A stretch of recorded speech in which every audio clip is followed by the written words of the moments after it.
Hey everyone, it's Jack, and today I'd like to talk about Debian 11. Yes, Debian 11 has been released. Actually, it's been out for about a week now. It was released, I believe, around August 17th, 2021. And Debian is something that is only majorly upgrades like every 2 years. So that's kind of a testament to how stable it is. And the newest version is Debian 11 Bullseye. And so now Bullseye has an official release, and we're going to check it out. So I'm out here at the Debian website right now. And so here we have our links to our installers. And by the way, I put the direct links in the description below for your reference and convenience. So anyways, here we got a lot of different versions. We have the live version here where you can try it live before installing with the Calamares installer. Even cloud images are available here, so in QCOW format. So that's kind of nice. And then of course we got our install images, our standard downloads here, our net install. And then of course we got a complete install image here, our 64-bit. And I like that it's available in torrents. Always my first choice because torrents are really fast.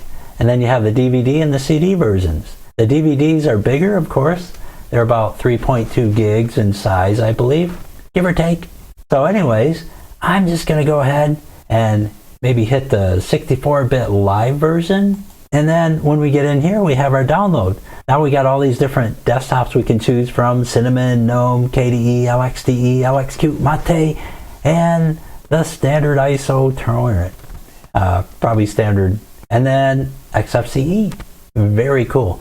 Now, there's actually a non-free firmware version as well. And if you look up here, there's a link right here, non-free firmware. And so for me, I kind of like having that extra support in there. Even if I never needed it, I kind of like the idea of having it there. If you want the link to the actual ISOs, you want to go over here to this link, images, unofficial non-free images, including firmware. So I'm just going to go ahead and click on that, because I kind of prefer that image personally. Otherwise, if you don't, just stay on the previous page and go ahead and take your pick. So I'm going to jump in here, and I'm going to go with the live version with the non-free, and then AMD 64, and then our ISO. And so here we got all these different choices for our live version, Cinnamon, with non-free. So I'm just going to scroll down here, and I think I'm going to go with the KDE here. So I'm going to go ahead and download the KDE AMD Debian live version ISO, and then I'm going to go ahead and install it. I'm going to save you the pain of having to watch me run through the Calamares installer. So I'm going to go ahead, just get this ISO, load it on, and then I'll be right back. Okay, and here I am back. That was quick. Yes, and so here I'm at my login screen here. I'm going to go ahead and click this, and then I'm going to type in a password, and then we'll get logged right in. There's our password, so I'll just go ahead and hit enter, and for some reason it wants the right password. Well, talk about fussy. Okay, there we go. We're in our desktop. Excellent.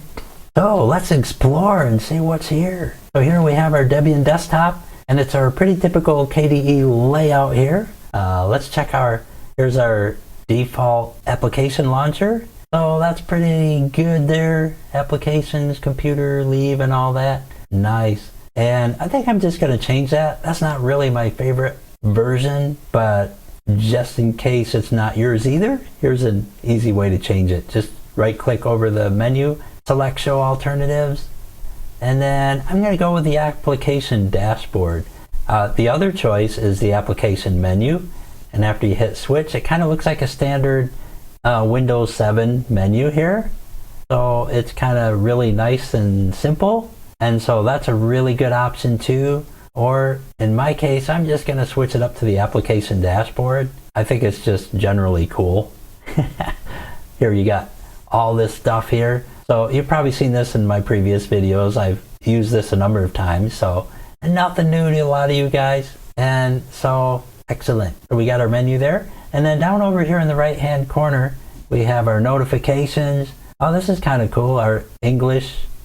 So that's our IBUS settings. That's cool. if I right click on that, actually, there's a little sub menu, and I'm kind of in the way, but if you select preferences there, it'll open this up, and then we have our IBUS preferences. So if you wanted to use something like another language in here, for example, if you wanted to add Chinese, you could pop that in simply by selecting Add Chinese, and then you could select some Pinyin. And I believe the best one to go with on this would be, for Pinyin anyway, simplified, would probably be this guy right here. So you could simply select that, add it in, and now you have Pinyin capabilities.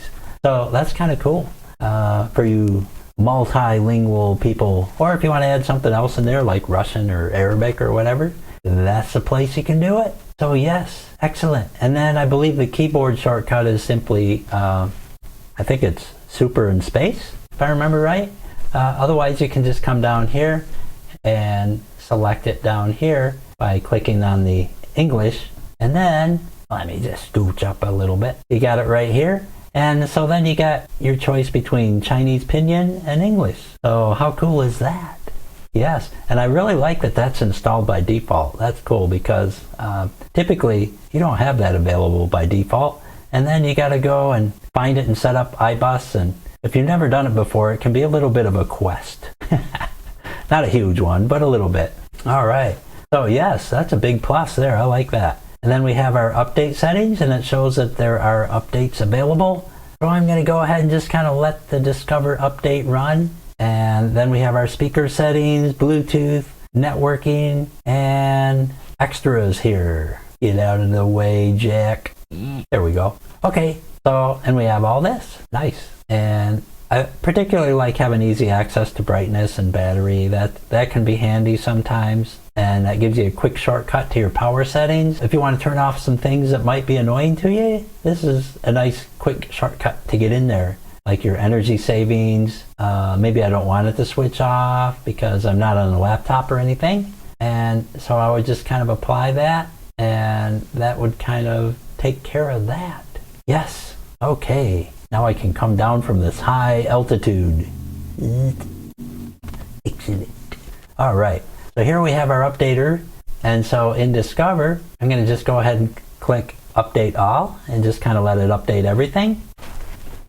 And it looks like it's mostly related to Firefox. Given that this is only a week old and it's Debian, it really doesn't need that much. So that won't take long. So let's see what we have here by default. So if we jump in here, here's our all applications, and then under education, we got a golden dictionary. You can never have too many dictionaries. And then we have a graphics app. We have GIMP installed, GwenView for picture viewing, Image Magic Contrast. That's kind of cool. Not really too familiar with contrast. I think I'll just kind of check that out a little bit. So we have Contrast Checker, good for large text and bad for normal text. Cool. All right, so I guess that could be pretty handy if you're textualizing things. Then under Internet, we got our Firefox installed by default.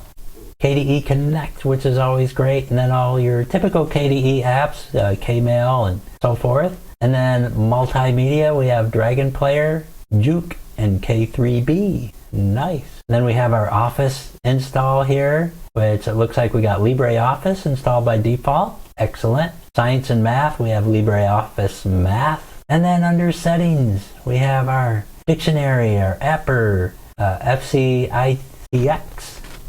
That's a mouthful.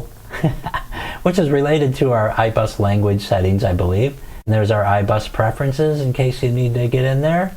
Input methods for your keyboards and so forth. And more setup and your system settings. So yeah, that's looking good. And under System, we have some more of the same there. Plus our System Monitor, which is kind of equivalent to a task manager for your Windows users. We got our Thai terminal and multilingual and all that good stuff. And then we got our utilities. So Debian reference guide, always great. An emoji selector, very cool. Let's see, anything else that's not repeated? Well, yeah, mostly your KDE standard apps here. And then we have a Thai terminal. Wow, how cool.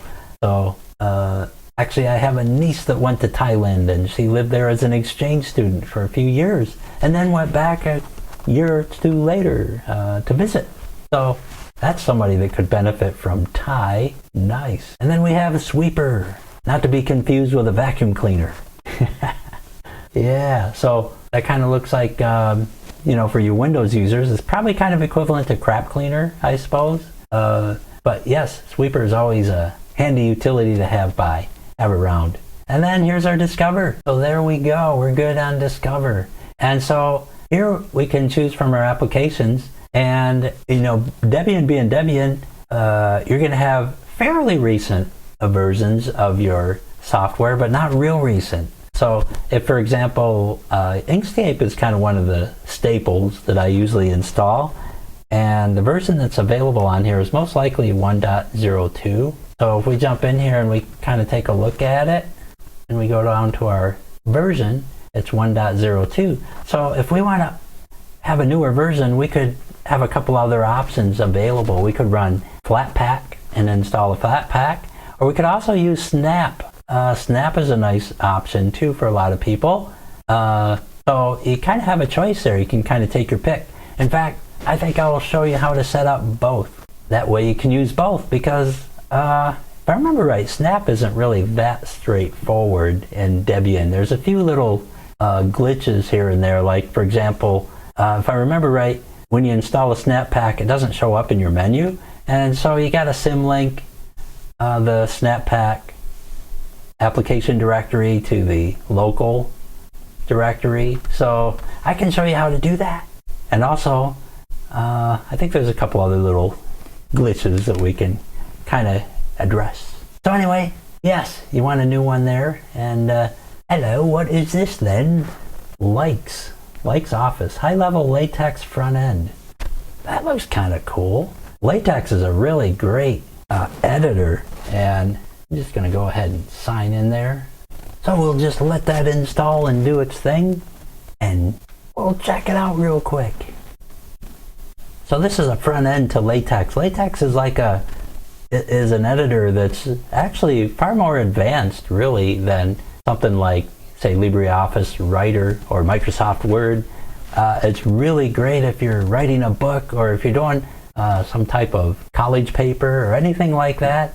The formatting and the graphics and text and everything are really super professional. And so, but when you actually use it, it's not as intuitive as using Office if you're an Office user.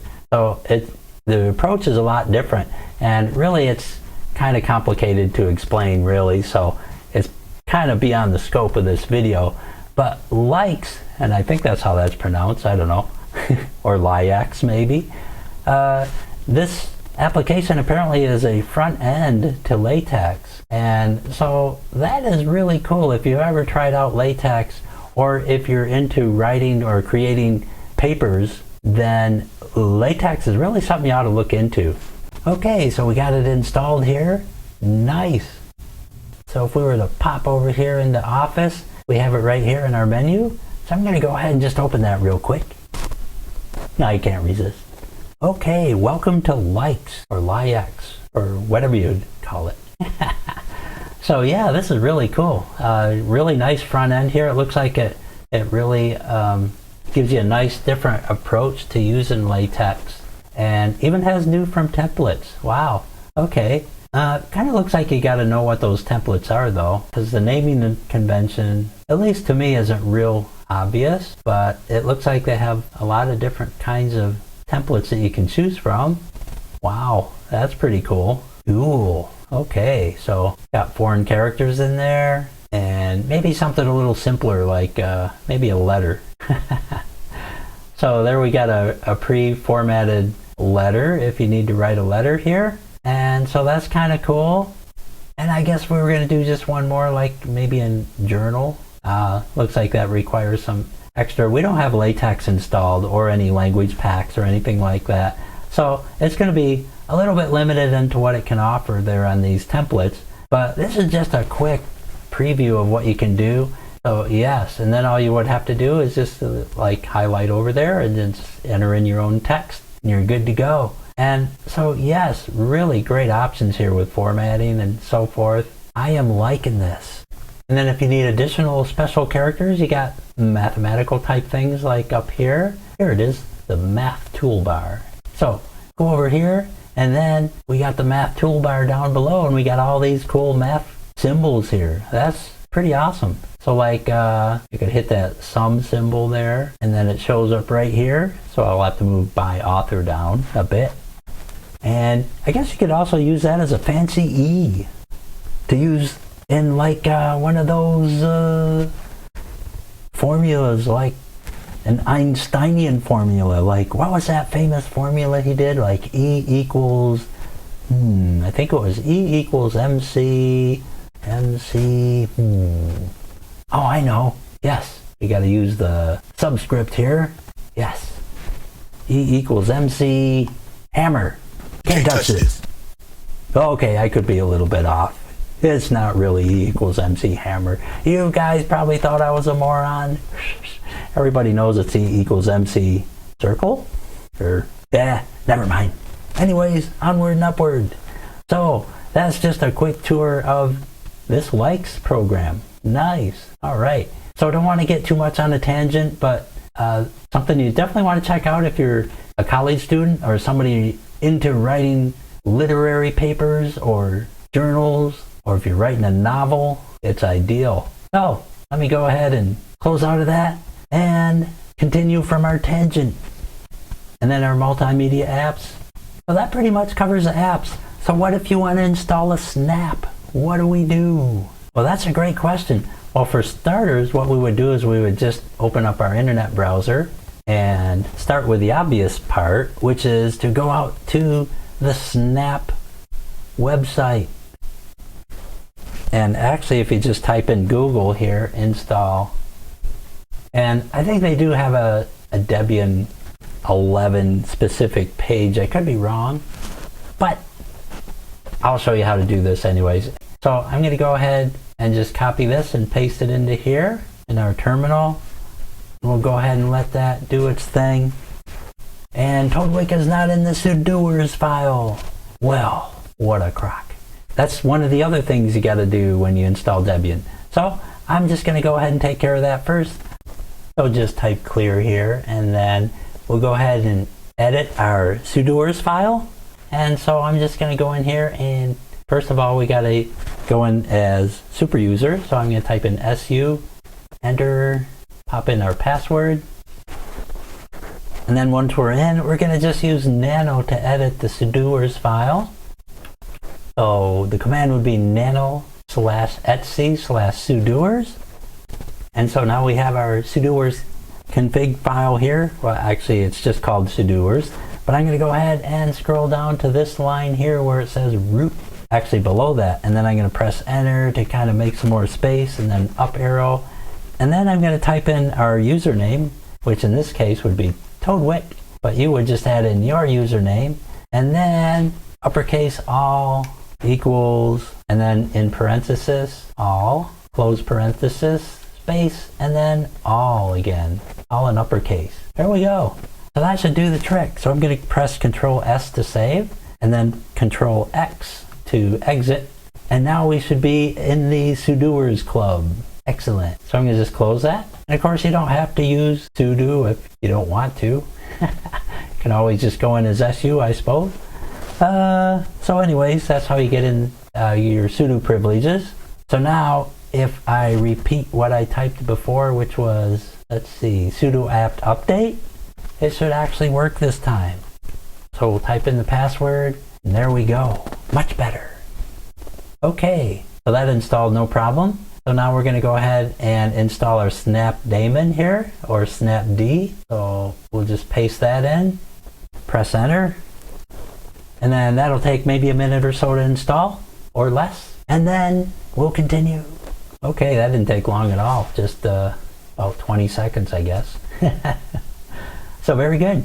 Okay, now in here it's showing you that that's all you have to do, but actually you got to start the service. So the next thing we want to do is go in here and type in sudo systemctl enable snap snapd. So this will create, there we go. So by enabling snapd, what that does is every time we start the computer, snapd service will be enabled. So that's the purpose of using enable. But we want the service right now. So I'm going to go ahead and type in sudo systemctl start. And start will have this service start right away, like right now. So and then start snapd. And enter. Okay, so that'll start our service. Excellent. And then if you want to avoid rebooting, we could use this command, source, and then .bash rc. Excellent. Okay. We're already in our home folder, otherwise we'd want to use the tilde and slash symbol, but we didn't because we're already there. So okay, now we got the hard part out of the way. So now if I wanted to install a Snap app, I'd be pretty much ready to go. But what if we want the Snap Store?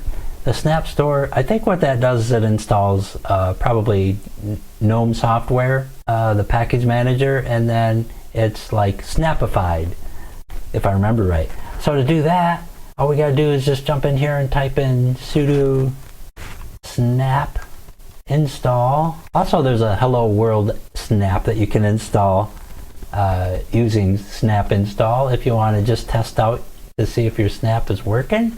But I'm just going to cut right to the chase and go to Snap Store. So let's put in Snap Store. And it found the Snap channel, so it's going ahead and downloading the Snap Store. So we're getting there. And so this will probably take about a minute or so. This takes about a minute or a minute and a half, maybe a couple minutes sometimes. And if you see it just sitting still like that for a long time, don't get too alarmed. It's just kind of installing in the background. So that's normal, not a big deal. But this will be in a second, and I'll just pause the video real quick and be right back when it's done. And now it's moving again. So it was kind of in that frozen state for about a minute and a half maybe. So yeah, again, just wanted to reiterate that it wasn't locked up. So you might experience the same thing, but fear not. It will be okay. All right. Okay, and I'm back. So yeah, that actually took a few minutes there to get everything installed, installing the services and, restarting the service and adding plugins and all that other stuff. But now it is in there. And if this is anything like Debian 10, it's probably not going to be in our list up here in our menu. But I'm just going to type in Snap Store anyway, just to see if we can see it.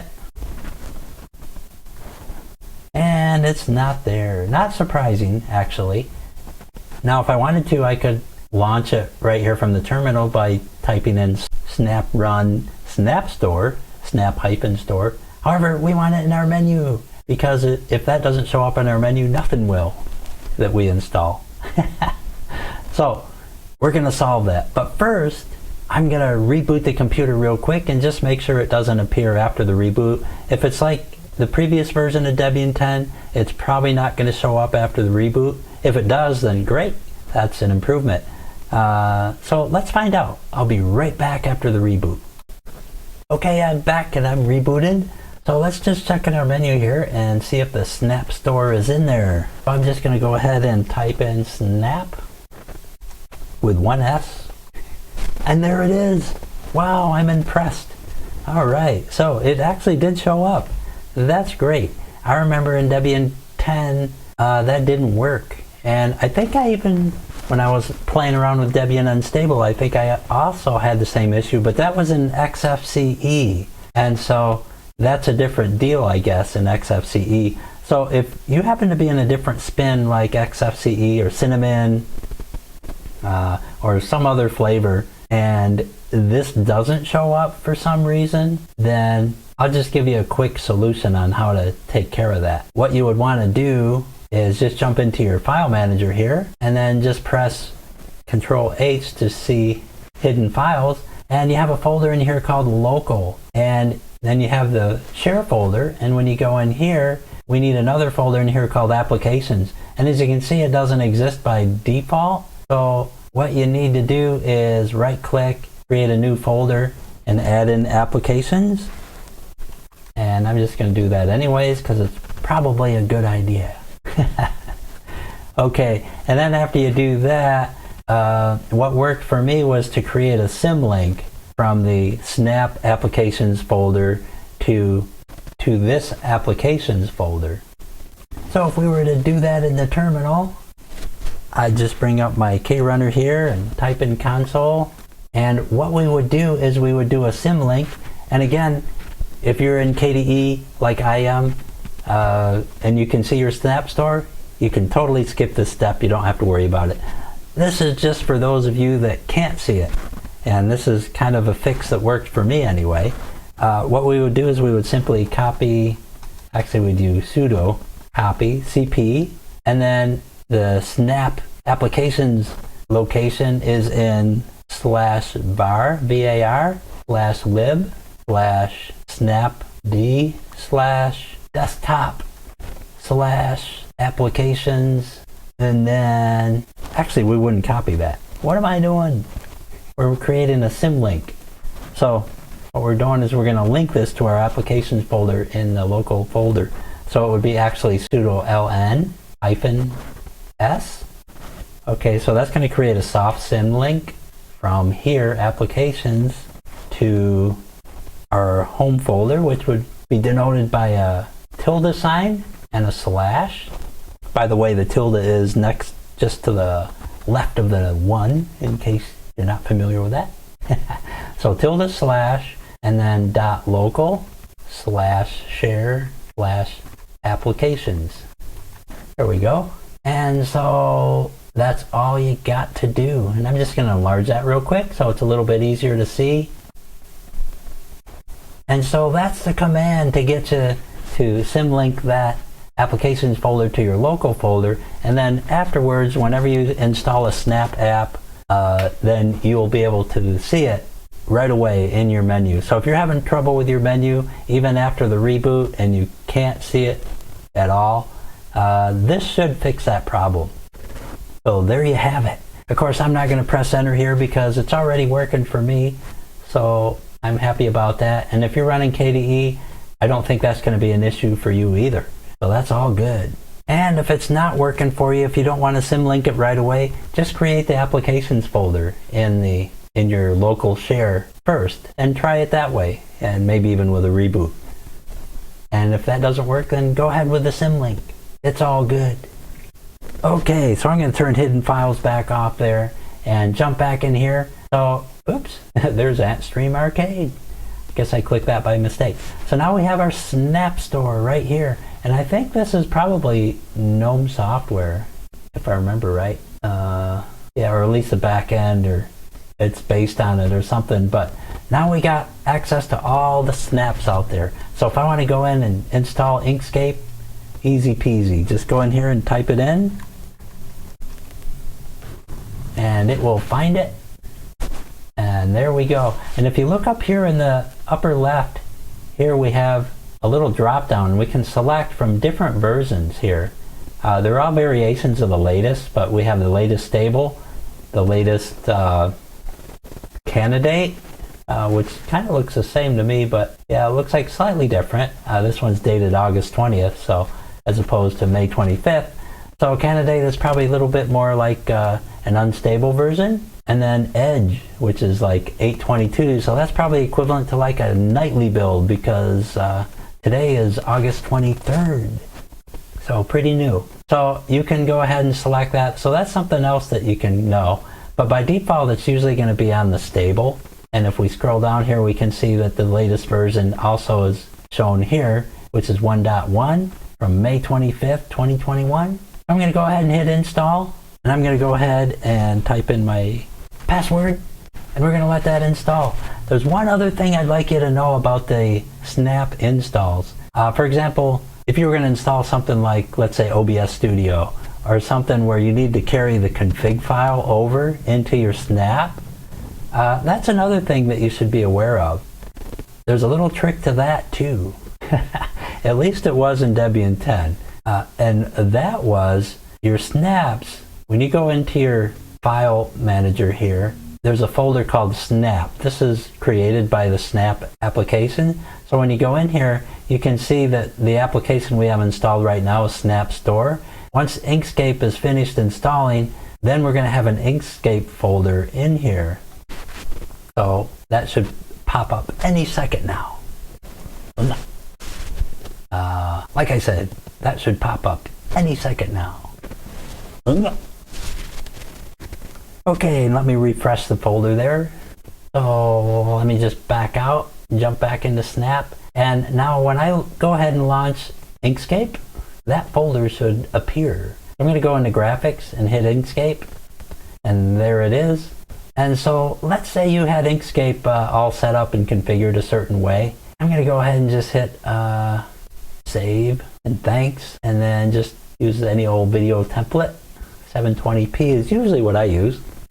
Okay, so we have that open, and so now I'm going to go ahead and close that. But let's say you wanted to import a configuration file from a previous install from your Inkscape. And typically that would be located in your .config file, but for a snap you'd have to move a copy of that from your .config file into here. So you have your snap and then you have Inkscape, and as you can see there's a folder here called current. So what you would do is you would go into that current folder, and that folder is only generated after you run the application one time. So you need to open up Inkscape first and just run it, and then close it, and then you're good to go. Okay, so after that, then you would copy your Inkscape folder into this folder, current, and that would come from your .config directory, and you would just copy that into this directory. So that's where your config folder would go if you have a special config, and that would apply to really pretty much anything that's in your config folder. So if your config folder has a special config for OBS Studio, for Shotcut, KDE or what KDE Live or whatever, and you want a snap version of it, this is how you would put your config in there. So that's important if you need to save your configs or carry them over. All right, so cool and groovy. So now we have our latest version of Inkscape, and we can get our latest version of a gazillion different apps using this. And the Snap Store is really nice, so it's something I really like. I like this Snap Store whole setup. And Inkscape should also be showing up in our menu here. So let's just kind of verify that, and there it is. So very good. Also should be under graphics, and so that's all working great. Nice. I'm glad to see that's all showing up right off the bat. That's good to know, because I had trouble with that in earlier versions of Debian, and it could have been just a me thing. Who knows? But it's great to see that working. And of course, these are all categorized, so there you go. And of course, you can do the same thing with Flatpaks. So Flatpaks are a lot easier to get running. And so if you like Flatpaks, really, there's not that much to it.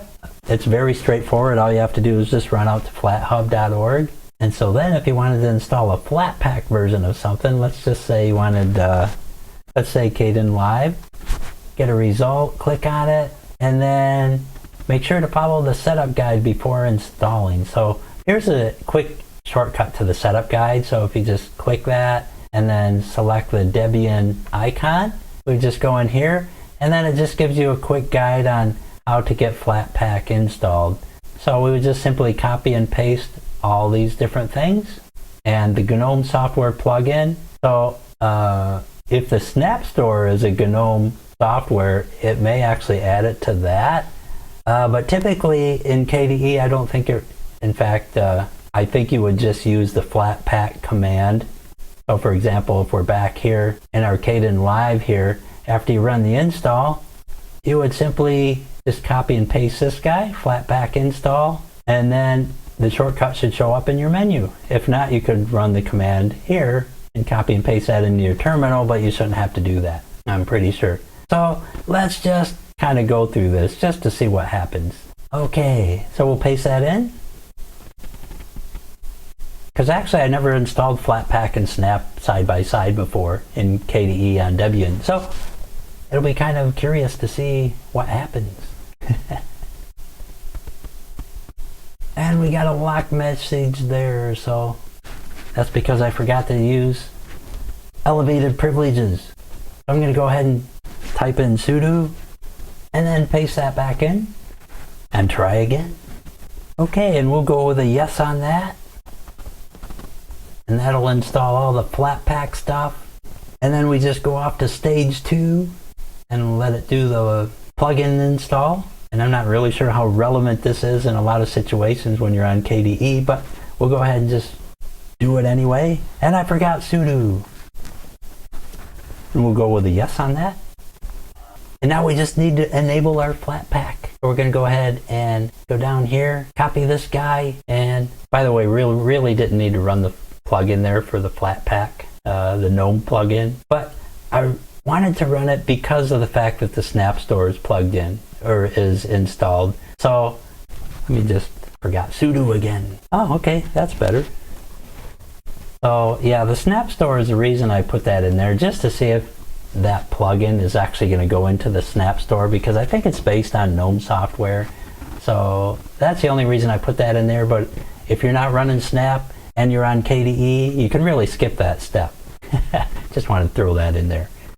All right, so now all we got to do is go ahead and restart the computer and we'll see what happens. I'll be right back. Okay, I'm back and booted back in. And so first of all, I'm just kind of curious about the Snap Store to see if the FlatHub plugins kind of integrated with that. So I'm just going to go in here first and just do a quick search for something. I guess Audacity would work. And then jump up here in our source. And they're all showing Snap Store. So yeah, it probably doesn't integrate with this. So not that I was expecting it to, but just had to look anyway. And if I go into Inkscape, I know for sure there's a FlatHub for that, Flatpak. Yeah, so yeah, okay. I satisfied my curiosity. So even if you have Snap Store plugged in there, yes. And I don't think there's an integration here in Discover. Just look at our settings real quick. Yeah, I thought there was like a Discover FlatHub plugin for this though. If I remember right, I'm just going to go ahead and go into Applications and type in FlatHub, or Flatpak, I mean. Or FlatHub. Okay, so yeah.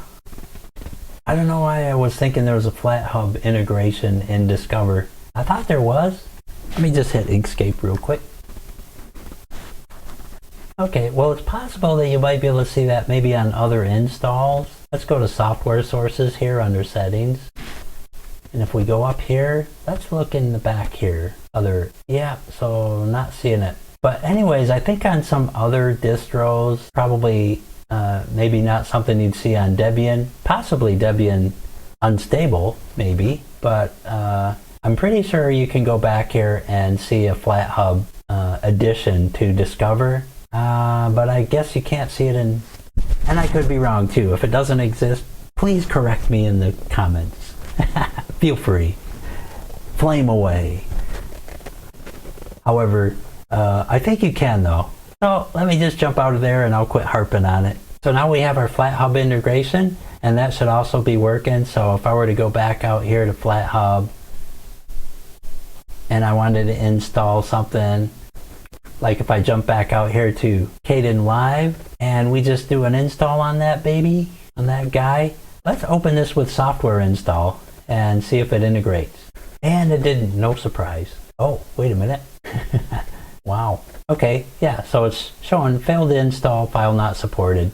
So that's really kind of not surprising, and I think this is Synaptic. So yeah, okay, not a big deal. That's actually to be expected and normal, I'm pretty sure. So all you have to do is come down here to the bottom of the page, hit copy, and then put it in the console. Paste it in, and we can do our FlatHub install right from here. And we would just hit yes. And there we go, all installed. So now we should have a Flatpak and Snaps all running side by side here. So I pop in here and go into probably multimedia, and there's KDE Live. I don't really see the icon though. That may actually refresh after a restart probably. So so not a big deal, I think. But there we go. There's Kden Live. So that is our Flatpak. Nice. Excellent. So there you go. And by the way, when we were talking about config files earlier, putting config files into a snap, in case you're curious as to where a config folder would go into a Flatpak, we would go back to home and then turn on our hidden files by, you can hit Control H in your keyboard, or you can go in your view settings and select show hidden files right there. So anyways, in our hidden files there's a folder here called .var, and that is generated by Flatpak. So if we go in here, we have another folder called app, and if we go in there, we have our Kden Live folder, and inside that we have a config folder. So if we go inside the config folder, this is where we would put our information for the Kden Live. So easy peasy. I believe you would just typically when you go into the config, you would just copy from your .config the folder in there into here, and then you'd be good to go. So that's where the config files are stored for Flatpaks. Mystery solved, in case you didn't know. All right, so there you go. I think we covered the meat of everything here, and I guess we could do just like a quick look at some of the other stuff here. Like for example, if we jump back into the console here, let's just double check and see what our kernel is. I think it's 5.10, so I'm just going to do a uname -r, and there it is. It's 5.10.0-8/AMD64. Wow. And let's see if we have a neo fetch. Yeah, didn't think so, but that's why I use the uname. But anyway, so there we got the 5.10 kernel. That's always a good thing. If we go into our settings, the settings are really standard. As far as I know, we got our global themes and plasma. These are all things that I've kind of gone over many times before in other KDE videos. So really nothing new there. And by default, by the way, our double click is on for folders and so forth. And if you don't like that and you want to turn it off, first of all, I'm going to turn on my numlock here for our input device. I'm going to hit apply. And then to disable the single click, we would go and scroll up here to workspace behavior. And I think it's, oh, right here. Okay, yeah. So on our click behavior, by default here, it's set to single click to open files and folders. We'll just simply change that to double click to open files and folders, and then that'll return us back to a double click if you're more comfortable with that. So that's how you do that. So yes, other than that, there's nothing else in here that's really that big a deal. We could actually close out of this stuff, and let's take a look at our wallpapers real quick. Typically Debian doesn't leave you a lot to choose from with wallpaper, but here's where you go if you want to configure that. And looks like we got a few choices here. So maybe something like Homeworld. Yeah, that's kind of cool. Then we got this guy, and that doesn't look too shabby either. I kind of like that. So that's how we would do that. And then our folder view is our default, and that allows you to have icons on the desktop. And so if we jump down here to icons, by default they're in rows, but you can also have them in columns if you like your icons going up and down instead of horizontally across. And here's where you can set your icon size. And currently there's no icons on the desktop. So there you go. That should cover everything. And so I gotta tell you, Debian 11 is looking really good. And one thing I really love about Debian is its stability. You can never go wrong with it. If you need a computer that just works and is dependable, then this is really the way to go. I mean, I like to do those extra little tweaks after installing Debian because I kind of like having, you know, my sudo or setup and stuff like that. But if you're going to just kind of set this up for your grandma or whoever if in the workplace, any scenario like that, Debian is really going to serve you well. And I would totally recommend it as an OS. And I've got to tell you, 11 is looking great. And again, it's kind of a big deal because it only happens every couple of years. So it's always fun and exciting to get a new update. So with that, I think that should cover it, and I hope this video was helpful and you got something good out of it. And if so, don't forget to hit that thumbs up. That's always helpful. I really love those big thumbs up. And hit subscribe. Thanks again for watching. We'll see you next time.